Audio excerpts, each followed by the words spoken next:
Hello my dear students, एक बार फिर से आपका स्वागत है और आज आपके लिए लेकर आया हूँ बोली चैप्टर के कुछ बड़े important question. Footprint without feet का चैप्टर है और यहाँ पर जो क्वेश्चन आपके साथ डिस्कस करूंगा ये आपको 100% बोर्ड में हेल्प करेंगे। तो फर्स्ट क्वेश्चन है, why did Sulekha start stammering? Sulekha stammering क्यों करती है या किस वजह से उसकी स्टैमरिंग स्टार्ट होती है? देखो, स्टैमरिंग को पहले आपको समझना होगा। स्टैमरिंग होता है हकलाना। हकलाने का मतलब क्या होता है? When you are not able to speak the words clearly, कहीं ना कहीं आप रुक रुक के बोलते हैं। जैसे इसमें बताया गया कि वो अपना नाम भी कैसे बोलती है, उसका नाम है बोली, लेकिन उससे जब पूछा जाता है तो कैसे बोलती है? ब ब बो, like this.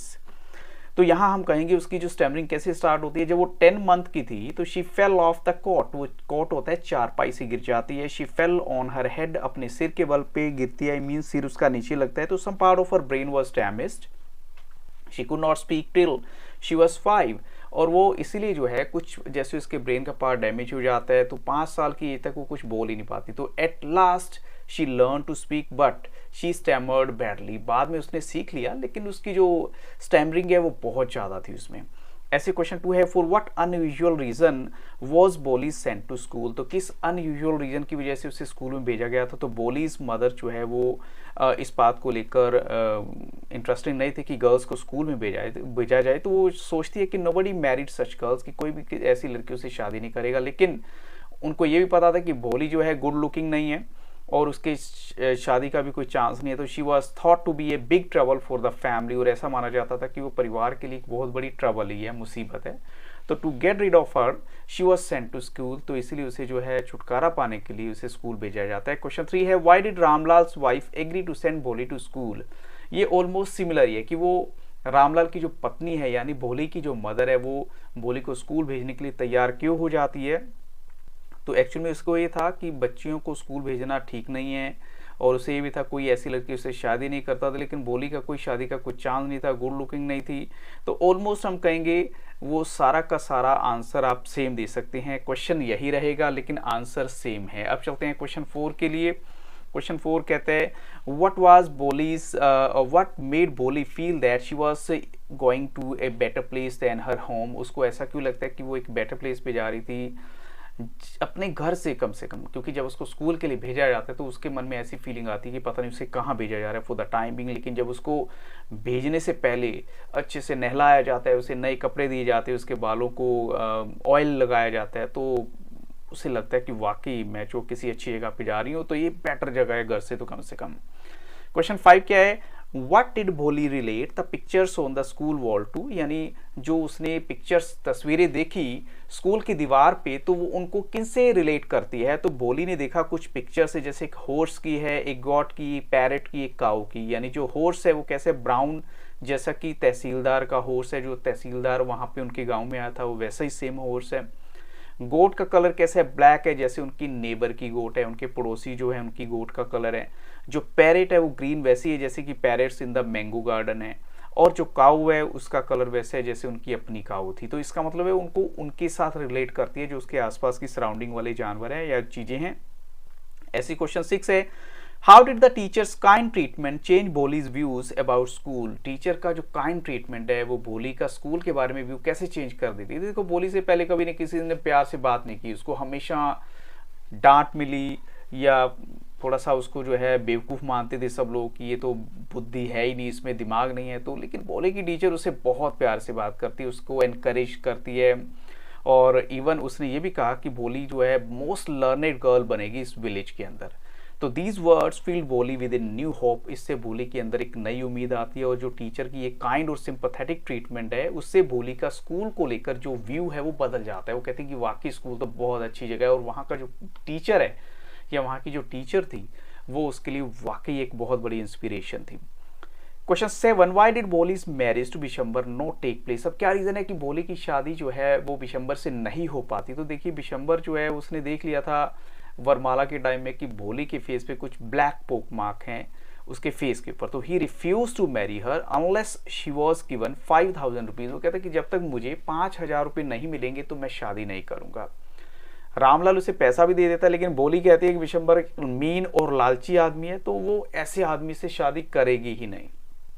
Question 8, who is the artist in the story Bholi and what is the masterpiece. अब यहाँ पर इस स्टोरी के अंदर यानी भोली चैप्टर के अंदर आर्टिस्ट कौन है, तो भोली की टीचर जो है वो आर्टिस्ट है, और जिस मास्टरपीस की बात की गई है वो भोली है। वो किस लिए, क्योंकि जो टीचर है उसने भोली के अंदर एक हिम्मत जुटा दी, कॉन्फिडेंस लेकर आ गई, and now she was no longer a girl who lacked sense. अब वो एक ऐसी लड़की नहीं थी जिसमें सेंस की कमी थी, तमीज की कमी थी, and she gave Bishambar A befitting treatment, और उसने बिशंबर को वैसा ही व्यवहार उसके साथ किया जैसा वो डिजर्व करता था।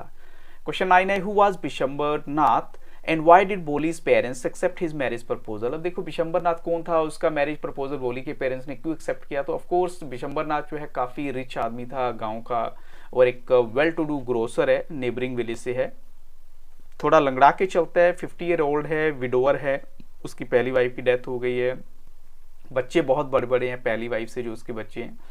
लेकिन भोली के जो पेरेंट्स है वो उसका प्रपोजल इसे एक्सेप्ट करते हैं कि उनको ये उम्मीद था कि भोली की शादी किसी से नहीं होगी, और दूसरा उनके मन में ये भी था कि इसकी अपनी जो बड़ी शॉप है, एक हाउस है अपना, और सेवरल थाउजेंड रुपीज़ है बैंक में। तो उसके पेरेंट्स को लगा कि चलो भोली का जो इसके शादी करवा देते हैं, कम से कम वो सुखी रहेगी। क्वेश्चन 10 क्या कहते हैं, हाउ डिड भोली साइलेंस द ओल्ड वुमन। भोली जो है साइलेंस कैसे करती है उस ओल्ड वुमन को, who called her a shameless girl, जो उसको कहती है कि तुम तो एक शेमलेस लड़की हो। तो भोली काफ़ी वायलेंट वे से टर्न करती है उस ओल्ड वुमन की तरफ, जो उसे कहती है कि तुम एक शेमलेस गर्ल हो, कि तुम्हें शर्म नहीं आती, और question them whether they were handing over to a heartless creature because they thought her to be a dumb driven cow. वो कहते हैं कि तुम मुझे इसलिए ऐसे आदमी को देने की कोशिश कर रहे हो कि जैसे मैं बोल नहीं सकती, एक गूंगी काऊ हूँ मैं। तो she challenge them that she was no longer a stammering fool. वो उनको चैलेंज करती है कि वो एक हकलाने वाली बेवकूफ़ लड़की नहीं है, and could confront them boldly if they accuse her further. वो कहती है कि अगर आप मुझे फिर से किसी बात के लिए बोलेंगे तो मैं आपको 100% उसका जवाब भी दूंगी।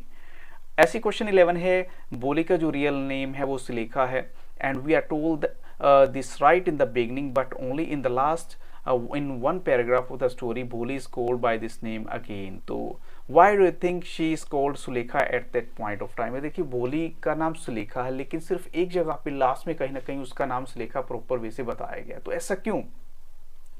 सुलेखा का मतलब है one with a good fate and luck.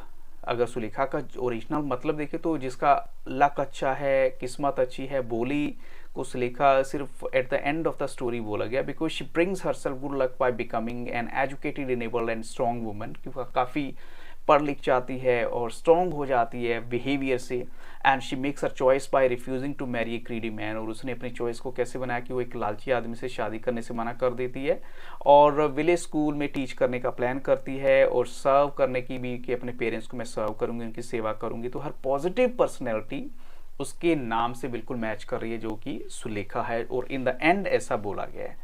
Question 12 पे कहते हैं बोली की जो टीचर है help her overcome social barriers by encouraging and motivating her, and how do you think you can contribute towards changing the social attitudes illustrated in the story. अब देखो हम सोशल एटीट्यूड कैसे चेंज कर सकते हैं, समाज के अंदर फैली हुई जो मानसिकता है उसे हम कैसे चेंज कर सकते हैं, जैसे कि भोली की टीचर ने किया। तो कैसे करेंगे, तो मैं अपने व्यू पॉइंट दूंगा। Means I can contribute towards changing the social attitude towards illustrated in the story by getting actively engaged in the programmes like each one teach one. जैसे हम इस प्रोग्राम में इन्वॉल्व हो जाएं, ईच वन टीच वन, कि हर बंदे को एक बच्चे को पढ़ाना है। तो I can also share my pocket money for buying study material to help those who can not afford it. और ये भी कर सकता हूँ कि कुछ बुक्स खरीदूँ और ऐसे लोगों को दूँ जो अफोर्ड नहीं कर सकते। And besides I can work as a volunteer in the organisation that works to empower girls with education। जो ऐसी गर्ल्स को एजुकेशन की तरफ बढ़ावा देती है तो उनके लिए भी मैं काम कर सकता हूँ। ऐसे क्वेश्चन 13 क्या कहते हैं, do you think the characters in the story were talking to each other in English. आपको लगता है कि जो इस स्टोरी के अंदर कैरेक्टर्स है वो इंग्लिश में बात कर रहे थे, if not in which language they were speaking. तो किस लैंग्वेज में बात कर रहे थे, हम कहेंगे जो characters in the story they were talking to each other in a local dialect of Hindi. Local dialect में जैसे हमें पता कैसे लगता है, जैसे उन्होंने वर्ड यूज किए तहसीलदार है, नंबरदार है, इज्जत है। तो इन the story the names of the characters in the rural setting of the story also suggest the same. और फिर बाद में भी पता लगता है कि जिस तरीके से कैरेक्टर्स के नाम है या जो सेटिंग है कहानी की, उससे पता लगता है कि ये हिंदी में ही ऑलमोस्ट सब कुछ चल रहा था। क्वेश्चन 14 है, why was Ramlal worried about Bholi and not about his other children. अब वो जैसे रामलाल के देखो 7 बच्चे हैं, हम कहेंगे कि 3 सन्स एंड 4 डॉटर्स हैं, और जो सन्स हैं वो ऑलरेडी मतलब बेटे जो हैं वो ऑलरेडी जो हैं सिटी के स्कूल में पढ़ रहे हैं, और डॉटर में देखिए अगर बेटियों में तो राधा की वो एल्डेस्ट है और मैरिड है, उसकी शादी हो चुकी है। जो मंगला है सेकंड नंबर पे, उसकी मैरिज भी सेटल हो गई है, और जो थर्ड डॉटर है चंपा, उसकी भी कोई टेंशन नहीं है क्योंकि वो भी अच्छी है, गुड लुकिंग है। लेकिन प्रॉब्लम आती है यंगेस्ट वन जो कि बोली है। And when she was 10 months old, वो चारपाई से गिरती है, इससे उसके ब्रेन का कोई पार्ट डैमेज हो जाता है और इसी वजह से वो मेंटली बैकवर्ड हो जाती है और काफ़ी टाइम तक ऐसा रहती है। और जब वो 2 ईयर्स की होती है तो उसको स्मॉल पॉक्स का भी अटैक होता है, जिसकी वजह से उसके फेस पे ब्लैक पॉक मार्क हो जाते हैं। तो शी ऑलरेडी स्टेमर्ड, और वो आपको पता है हकलाती तो थी बोलने के लिए। तो जो फादर है वो नेचुरली उसके बारे में ही थोड़ा वरिड थे। ऐसी क्वेश्चन 15 है, हाउ डिड एजुकेशन ट्रांसफॉर्म बोली। और ये क्वेश्चन ऐसे भी आ सकता है, there are 2 Bholis in the story, जो आपको लगता है कि स्टेटमेंट को सही है, तो हम कहेंगे यस ऑफ कोर्स। एक वो बोली है जो बिल्कुल डरी हुई थी, जो किसी को जो है कुछ कह नहीं सकती थी, लेकिन एक एंड में हम उस बोली से भी मिलते हैं जो कॉन्फिडेंट है और वो जानती है कि एक्चुअल में क्या सही है और क्या गलत है। तो ये पूरी की पूरी स्टोरी मैंने यहाँ इस क्वेश्चन में आपको दी है, आप इसे पढ़ लीजिएगा। वैसे मैंने आपको बता दिया है कि ये चैप्टर के साथ साथ एक्सप्लेनेशन का पार्ट भी आपको दिया है, और वो आपको 100% हेल्प करने वाला है। फिर भी कोई भी आपका डाउट है तो कमेंट सेक्शन में जाके जरूर बताइएगा, और एसएससी के अंदर अगर आपको किसी की तरह की प्रॉब्लम है तो फिर भी आप जरूर मुझे टेक्स्ट में एक मैसेज कर दीजिएगा। So thank you very much for watching this video अच्छी लगी तो लाइक जरूर कीजिएगा। Have very nice day.